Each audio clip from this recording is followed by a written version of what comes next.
নেতাজি নগর থানার একটি প্রতারণা মামলায় বড়সড় সাফল্য পেল ডিটেকটিভ ডিপার্টমেন্টের ওয়াচ সেকশন। এটিএম কার্ড বদল করে টাকা তোলার ঘটনায় অভিযুক্তদের কাছ থেকে উদ্ধার হলো 1,53,000 টাকা নগদ। পুলিশ সূত্রে জানা গিয়েছে, বিদ্যাসাগর কলোনির বাসিন্দা বছর 62 সঞ্জীব দে অভিযোগ করেন, গত 22 নভেম্বর সন্ধ্যা 6:30 নাগাদ বাঘাযতীন এসজি হাসপাতালের উল্টো দিকে একটি এটিএম কাউন্টারে টাকা তুলতে গেলে অজ্ঞাত পরিচয় কয়েকজন ব্যক্তি সাহায্যের নাম করে তার পশ্চিমবঙ্গ রাজ্য সমবায় ব্যাংকের এটিএম কার্ড বদলে দেয়। পরে সেই কার্ড ব্যবহার করে মোট 1,97,000 টাকা তুলে নেওয়া হয়। বিস্তারিত জানবো এই মুহূর্তে আমার সঙ্গে টেলিফোন লাইনে রয়েছেন আমাদের প্রতিনিধি অভ্রদীপ। এটিএম কার্ড বদল করে টাকা তোলার ঘটনায় অভিযুক্তদের গ্রেপ্তার করা হয়েছে, কি জানা যাচ্ছে এই বিষয়ে, ঠিক কি অভিযোগ রয়েছে?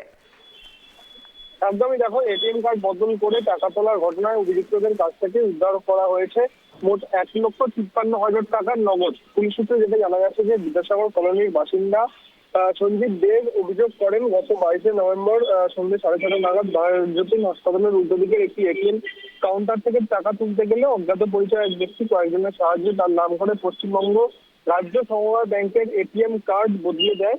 পরে সেই কার্ড ব্যবহার করে 1,97,000 টাকা তুলে নেওয়া হয়। ঘটনা তদন্তে নেমে এটিএম এর সিসিটিভি ফুটেজ খতিয়ে দেখে এবং তথ্যের ভিত্তিতে দুই অভিযুক্তকে গ্রেপ্তার করা হয়। শুভম মাল 29 বছর বয়সী, সনদ নস্তর 32 বছর বয়সী এবং দুজনকে গ্রেপ্তার করা হয়। তাদের জিজ্ঞাসাবাদের পরে তাদের দেখানো রাস্তা অনুযায়ী 18 জানুয়ারি তল্লাশি চালিয়ে অভিযুক্তদের কাছ থেকে 1,53,000 টাকা উদ্ধার ও বাজেয়াপ্ত করা হয়, যা মূল মামলার সঙ্গে আমানত বলে জানাচ্ছে পুলিশ। আজকে এই ধৃতদের আদালতে তোলা হবে, তেমনটাই কিন্তু জানানো হচ্ছে পুলিশের তরফে। বেশ, ধন্যবাদ অভ্রদীপ।